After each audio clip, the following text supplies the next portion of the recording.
You are watching Max Media London. Max media London চ্যানেলে আমাদের নিয়মিত আয়োজন লন্ডনের চোখে বাংলাদেশ অনুষ্ঠানের আজকের পর্বে আপনাদের সকলকে স্বাগত জানাচ্ছি। আমি মোহাম্মদ আব্দুস সাত্তার। বাংলাদেশ নিয়ে কি হচ্ছে এ নিয়ে যেমন বাংলাদেশের জনগণের মধ্যে ব্যাপক আলোচনা, ব্যাপক উৎকণ্ঠা, উদ্বেগ এবং নানা রকমের নানামুখী চিন্তাভাবনার ছোঁয়া রয়েছে, তেমনি প্রবাসে বাংলাদেশের মানুষজনের মধ্যেও একই রকমের উদ্বেগ, উৎকণ্ঠা এবং বাংলাদেশের পরিস্থিতির গতি প্রকৃতির দিকে তাদের নজর ঠিকই রয়েছে। আমরা একটি সুন্দর সমাধানের দিকে এগিয়ে যেতে চাই, যেমন বাংলাদেশের মানুষ তেমনি বাংলাদেশের প্রবাসী জনগণ বিশ্বজুড়ে যারা ছড়িয়ে রয়েছেন। কিন্তু বাংলাদেশ থেকে যে সমস্ত খবরাখবর আসছে তাতে উদ্বেগ, উৎকণ্ঠা দূর হওয়ার মতো কোনো কারণ দেখা যাচ্ছে না।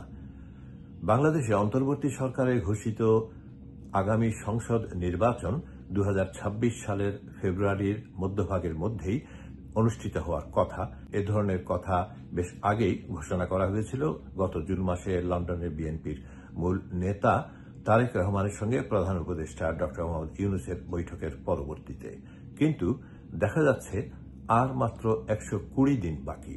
আজকে অক্টোবরের মধ্যভাগ এবং সরকারের ঘোষণা অনুযায়ী ফেব্রুয়ারি মধ্যভাগের মধ্যেই এই নির্বাচনটি অনুষ্ঠিত হওয়ার কথা। সেই হিসাবে 120 দিনের মধ্যে এই নির্বাচন আয়োজনের জন্য যাবতীয় প্রস্তুতি কি যথাযথভাবেই এগিয়ে চলেছে, নাকি এতে কোনো প্রতিবন্ধকতা রয়েছে? আমরা দেখতে পাই নানা রকমের প্রতিবন্ধকতা এবং আগের যে কোনো সময়ের তুলনায় অনেক গুরুতর ধরনের প্রতিবন্ধকতা সৃষ্টি হয়েছে। আমরা স্পষ্টভাবে বলতে পারবো না যে নির্বাচন কেন্দ্রিক, এর কিছুটা নির্বাচন কেন্দ্রিক, কিছুটা নির্বাচনের বাইরে। যেমন নির্বাচন কেন্দ্রিক সমস্যাগুলো হচ্ছে, যে জটিলতাগুলো সৃষ্টি হয়েছে সেটি হচ্ছে গতকাল বুধবার ঢাকায় জাতীয় ঐক্যমত্য কমিশন একটি জরুরি বৈঠক, তাদের ভাষায় অতি জরুরি বৈঠক তারা করেছেন, যেখানে প্রধান উপদেষ্টা ডক্টর মোহাম্মদ ইউনূসও উপস্থিত ছিলেন। তিনি বুধবার সকালেই রোম সফর শেষে ঢাকা ফিরেছিলেন এবং বিকেলেই তিনি এই বৈঠকে যোগ দিয়েছিলেন। এই বৈঠকে বিভিন্ন রাজনৈতিক দলের প্রতিনিধিরা উপস্থিত ছিলেন এবং তাদের বিভিন্নমুখী বক্তব্য জানা যাচ্ছে। সে সম্পর্কে আমরা একটু পরে আলোচনা করছি। আমরা দেখতে পাচ্ছি জুলাই সনদ নিয়ে জাতীয় ঐক্যমত্য কমিশন যে একটি ঐক্যমতে পৌঁছানোর চেষ্টা করছে, সেটি এখনো সম্পূর্ণ মসৃণ নয়। আগামীকাল শুক্রবার এই জাতীয় জুলাই সনদে স্বাক্ষর হওয়ার কথা, কিন্তু সে নিয়েও নানা রকমের মতবিরোধের কথা এখনো কিন্তু প্রকাশ্যে আসছে। বিভিন্ন রাজনৈতিক দলের পক্ষ থেকেই বলা হচ্ছে, এর মধ্যে গুরুতর হচ্ছে জামায়াতে ইসলামী এবং এনসিপি এবং এছাড়াও আরো কতটি রাজনৈতিক দল বিভিন্ন প্রকারের, আকারের এবং বিভিন্ন মতাদর্শের। তারাও বলছেন বিভিন্ন কারণে জাতীয় এই জুলাই সনদে তারা স্বাক্ষর করবেন না।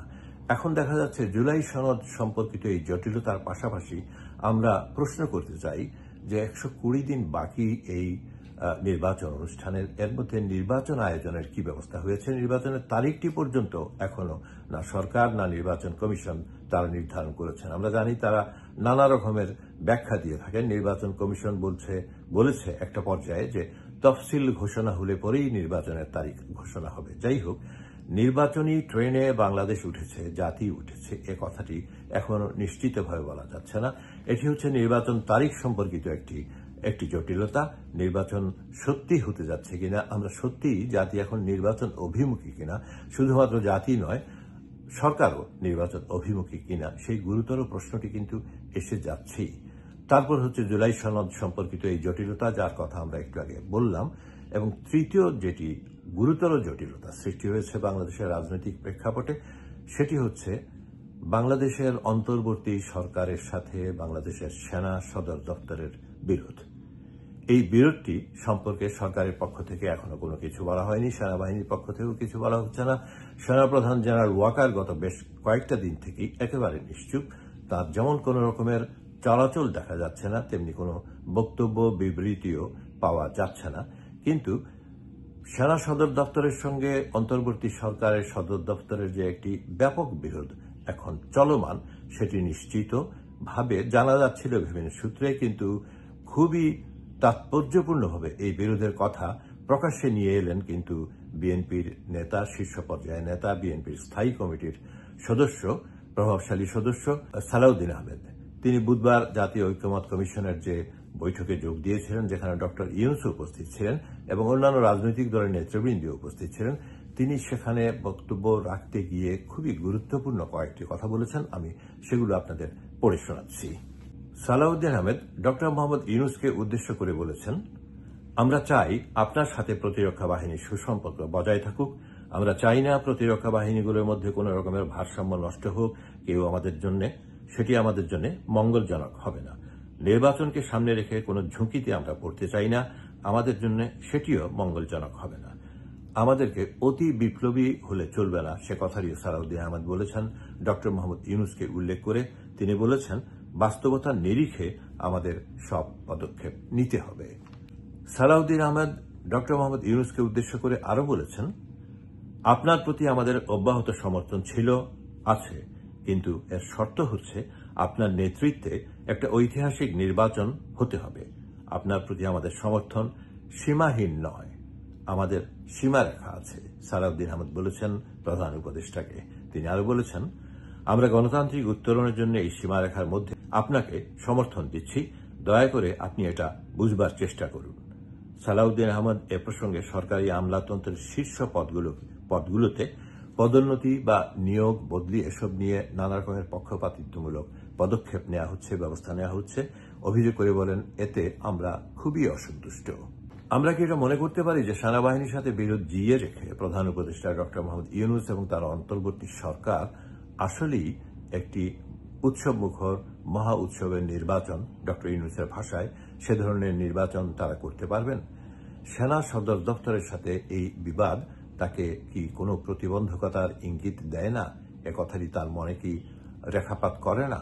কারণ আমরা ভুলে গেলে চলবে না যে গত বছরের আগস্টে অন্তর্বর্তী সরকারের গঠনের পর থেকেই কিন্তু সরকারের পক্ষ থেকেই ম্যাজিস্ট্রেসি পাওয়ার দিয়ে সেনাবাহিনীকে মাঠে রাখা হয়েছে, রাজপথে রাখা হয়েছে। অর্থাৎ বেসামরিক প্রশাসন যেন আইন শৃঙ্খলা পরিস্থিতি নিয়ন্ত্রণে রাখতে পারে, সেজন্য সেনাবাহিনীর সমর্থন তাদের সকল সময় প্রয়োজন ছিল, এই সরকারের সময় থেকেই, শুরু থেকেই, এবং এখন পর্যন্ত সেনাবাহিনী মাঠেই রয়েছে ম্যাজিস্ট্রেসি পাওয়ার নিয়ে। এখন শান্তিকালীন একটা পর্যায়ে যখন পরিস্থিতি গণ অভ্যুত্থানের পর 2024-এর জুলাই অগাস্টের পর যখন গণ অভ্যুত্থানের পরিস্থিতি ক্রমান্বয়ে শান্ত হতে শুরু করে, যখন স্বাভাবিকত্ব ক্রমশ চলে আসছিল, সেই থেকে শুরু করেই, প্রথম থেকে শুরু করে এখন পর্যন্ত সেনাবাহিনী কিন্তু মাঠে রয়েছে ম্যাজিস্ট্রেসি পাওয়ার নিয়ে শান্তি শৃঙ্খলা, আইন শৃঙ্খলা যেন নিয়ন্ত্রণে রাখা যায় সেজন্য বেসামরিক প্রশাসনকে সহায়তা করার জন্য।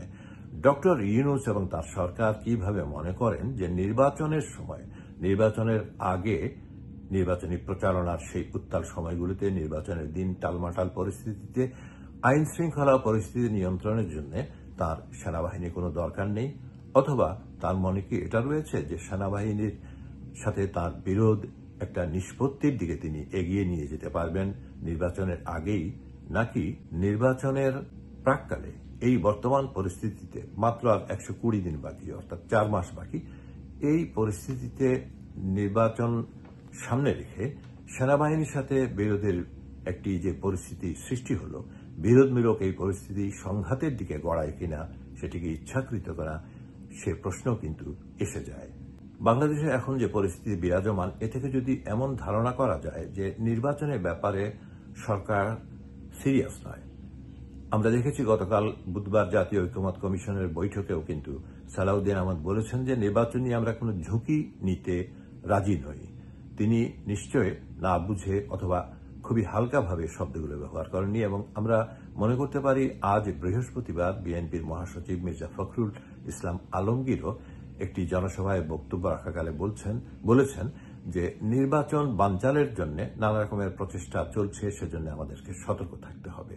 এদিকে জুলাই সনদকে কেন্দ্র করে বিভিন্ন রাজনৈতিক দল বিভিন্ন অবস্থান নিয়ে রয়েছে। বিএনপি জুলাই সনদে স্বাক্ষর করবে স্পষ্টতই বলে দিয়েছে, কিন্তু জামাত গণভোট নভেম্বরে আয়োজনের দাবিতে তারা রাজপথ উত্তপ্ত করেছে। আবার সরকারের আশীর্বাদ পুষ্ট, সরকারের সহযোগিতা নানাভাবে পেয়ে থাকে এমন একটি নতুন গঠন করা দল এনসিপি, তারা এই জুলাই সনদের আইনি ভিত্তি প্রকাশ করে, এই আইনি ভিত্তি দিয়ে প্রধান উপদেষ্টার পক্ষ থেকে একটি আইনি আদেশ জারি করার দাবি জানিয়েছে গতকাল বুধবারের বৈঠকের পর। তার মানে হচ্ছে এটি তাদের সর্বশেষ অবস্থান, এবং তারা বলছে এটি যদি না করা হয় তাহলে তারা জুলাই সনদে স্বাক্ষর করবে না। অন্যদিকে আরো 5টি রাজনৈতিক দল এই জুলাই সনদে স্বাক্ষর করবে না বলে স্পষ্ট করে জানিয়ে দিয়েছে। তাদের বক্তব্য হচ্ছে যে এই জুলাই সনদে 1971 সালের 26শে মার্চ বঙ্গবন্ধু শেখ মুজিবুর রহমান বাংলাদেশের যে স্বাধীনতার ঘোষণা দিয়েছিলেন সেটি বাদ রাখা হয়েছে এবং এই জুলাই সনদকে কোনো আদালতে চ্যালেঞ্জ করা যাবে না, এই জুলাই সনদ নিয়ে আদালতের শরণাপন্ন হবে না, এ ধরনের ধারাও রাখা হয়েছে এবং এই জুলাই সনদের যে মূল অংশ তাতে বাংলাদেশের বর্তমান সংবিধানের মূল 4 নীতি বাদ দেওয়া হয়েছে। এসব কারণে তারা এই সনদে স্বাক্ষর করবে না। তার মানে জুলাই সনদ নিয়ে একটা গোলমেলের পরিস্থিতি কিন্তু এখনো বিদ্যমান, এখনো রয়েছে। যে দলগুলো এই সনদে স্বাক্ষর করবে না তাদের ভোটের শতাংশ কতটুকু সেটি একটি প্রশ্ন, সেটি একটি আলাদা প্রশ্ন। কিন্তু এই দলগুলো বাংলাদেশের নিবন্ধিত রাজনৈতিক দল, তারা ইতিপূর্বে নির্বাচনে অংশ নিয়েছে এবং আগামী নির্বাচনে তারা অংশ নিতে যাবে এবং তারা জাতীয় ঐক্যমত্য কমিশনের আলোচনায় আমন্ত্রণ পেয়েছে এবং এই আলোচনাগুলোতে তারা অংশ নিয়েছে গত বছর খানেকেরও বেশি সময় ধরে। রাজনৈতিক দলগুলোর মধ্যে গুরুতর বিভক্তি, জুলাই সনদ নিয়ে তাদের এই বিভক্তি এখনো নিষ্পত্তি হয়নি। সেনা সদরের সাথে সংঘাতমূলক পরিস্থিতি এবং নির্বাচনের দিনক্ষণ এখনো সুনির্দিষ্ট করে বলা হচ্ছে না। এই পরিস্থিতিতে সরকার আসলেই কি নির্বাচনের ব্যাপারে সিরিয়াস, সেই প্রসঙ্গটি কিন্তু এড়িয়ে যাওয়া যায় না। এই সরকার আসলে কি চাইছে?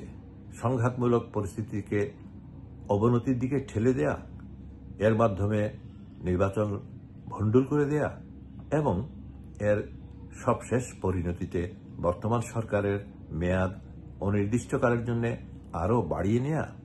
এই অন্তর্বর্তী সরকার কি সংকট সামাল দিতে ব্যর্থ হচ্ছে নাকি নিজেরা ইচ্ছে করেই সংকট আরও বাড়িয়ে দিচ্ছে? ম্যাক্স মিডিয়া লন্ডন চ্যানেলে আমাদের নিয়মিত আয়োজন লন্ডনের চোখে বাংলাদেশ অনুষ্ঠানের আজকের পর্বের এখানেই ইতি। অনুগ্রহ করে চোখ রাখুন আমাদের আগামী পর্বের দিকে।